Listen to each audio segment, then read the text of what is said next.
I realize the pursuit of peace is not as dramatic as the pursuit of war, and frequently the words of the pursuers fall on deaf ears, but we have no more urgent task.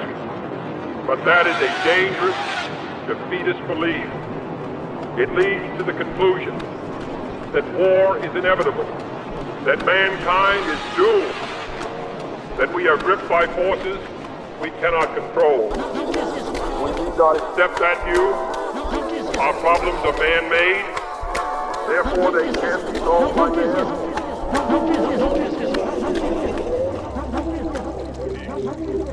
Peace. Peace. Peace.